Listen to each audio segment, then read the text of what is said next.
सासू माँ, कभी मेरे बारे में सोचा आपने? मानसी का सिर दर्द के मारे फटा जा रहा था। समझ में नहीं आ रहा था क्या करे। झूठे पड़े बर्तन उसको मुंह चिढ़ा रहे थे। अभी अभी वो अपनी ननंद पूजा के साथ बाजार से लौटकर आई थी और पूजा उसको जबरदस्ती ले गई थी अपने साथ। उसने पूजा से कहा भी था, दीदी घर में सारा काम पड़ा है और काम वाली बाई भी नहीं आ रही है, आप किसी और के साथ बाजार चली जाइए। लेकिन पूजा ने उसकी एक ना सुनी। मानसी सोचने लगी, जब जब पूजा आती तो हर बार यही होता। पूरा परिवार कहीं ना कहीं मानसी को अनदेखा करता रहता और वो अकेलापन से बहुत घबराती। सारा काम उसके सिर पर आ जाता।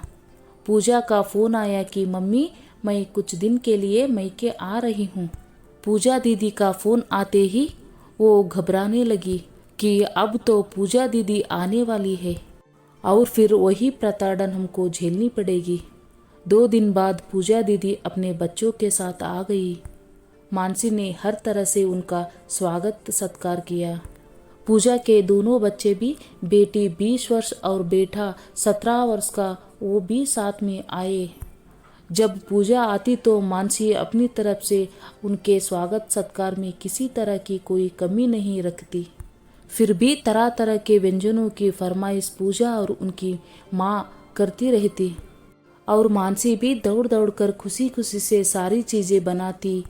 लेकिन उसको खराब तब लगता जब पूरा परिवार एक साथ बैठ जाता और मानसी अकेले ही सारा काम करती। जब उसके खाने का समय आता तब तक या तो सारा सामान समाप्त हो चुका होता या बहुत थोड़ा बचता। मानसी कभी तो अपना मन मार लेती या कभी और कुछ अपने लिए बना लेती। चलो यहाँ तक तो सब ठीक है, लेकिन दिन भर पूजा और मानसी की सासू माँ कमरे में बैठी बैठी चुपचाप पता नहीं क्या क्या बातें करती रहती। अभी मानसी को अपनी चर्चा में शामिल नहीं करती, जैसे लगता कि वो मानसी के बारे में ही बातें कर रही हो। पूजा कभी नहीं मानसी से कहती है कि आओ तुम भी मेरे साथ में बैठकर कुछ खा लो, या आओ तुम भी हम लोगों के साथ में बैठकर बातें करो। हमेशा उसको अनदेखा ही किया जाता। यहाँ तक उसके पति रमेश भी अपनी बहन की खातिरदारी में मानसी को तरह तरह के व्यंजन बनाने के लिए बोलते रहते। पूजा के दोनों बच्चे भी अपनी माँ के नक्शे कदम पर चलते हुए ऐसा ही व्यवहार करते। जैसे ही मानसी थोड़ा देर आराम करने के लिए बैठती, वैसे ही आकर बोलते, मामी हमको ये चाहिए, ये दे दीजिए। मानसी कहती कि जाओ अपने आप जाकर ले लो, लेकिन तभी सासू माँ बोल पड़ती, 4 दिन को बच्चे आए हैं तो क्या उनके लिए इतना भी नहीं कर सकती हो। मानसी को जबरदस्ती मन मारकर उठना ही पड़ता। कभी सासू माँ ये नहीं सोचती कि सबके आने से मानसी का काम इतना बढ़ जाता है तो उसकी कुछ मदद करवा दे। या पूजा भी कभी नहीं ये सोचना चाहती थी कि थोड़ी सी मानसी की मदद करवा दे।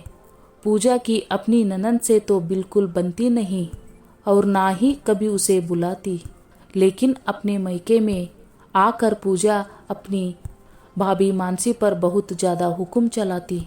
आखिर आज तो हद ही हो गई। पूजा जबरदस्ती मानसी को बाजार लेकर गई थी और लौटते लौटते रात हो गई। अब काम वाली बाई तो आई नहीं थी, सारा काम बिखरा पड़ा था। यही देखकर मानसी बहुत ज़्यादा परेशान थी। पूजा तो बाजार से आने के बाद आराम से बैठकर सबके साथ गप्पे मारने लगी। सासू माँ और रमेश पति भी साथ में बैठे थे। मानसी के सिर में बहुत तेज दर्द हो रहा था। उसके समझ में ही नहीं आ रहा था कि कहाँ से काम शुरू करे। तभी अंदर से सासू माँ ने कहा, मानसी पूजा बहुत ज़्यादा थक गई है, ऐसा करो पहले गरम गरम नाश्ता बना लो, फिर खाने में कुछ बढ़िया सा बना लेना। एक तो बहुत तेज सिर दर्द, ऊपर से सब लोग बैठकर गप्पे मार रहे। सारा काम पड़ा मानसी के करने के लिए। पूजा थक गई है, जैसे मेरे शरीर तो थकती ही नहीं है। अब तो उसे बहुत जोर से रोना आया। मानसी बहुत हिम्मत करके सासू माँ से जाकर बोली, सासू माँ, कभी आपने मेरे बारे में भी सोचा कि बहू भी थक जाती होगी? ठीक है, मैं सब काम कर लेती हूँ, लेकिन कभी आपने या पूजा दीदी ने सोचा कि बहू अकेले काम कर रही है तो जरा हाथ बटा ले। घर में 4 व्यक्ति बढ़ते हैं तो काम तो बढ़ता ही है, वो भी तब जब सब बराबर से खाने वाले हो। आप क्या समझती है मैं कोई रोबोट हूँ जो चाहे जितना काम करा लो? नहीं, अब मैं भी थक गई हूँ, मेरा भी शरीर आराम चाहता है। और फिर इतना करने के बाद भी आप लोगों को कभी ये नहीं लगता कि मैं कुछ करती भी हूँ? मेरा भी मन करता है कि जब आप सब लोग बैठकर बातें करते हैं तो मैं भी आप लोगों के साथ बैठकर बातें करूँ। क्या मेरे अरमानों को कोई कीमत नहीं है?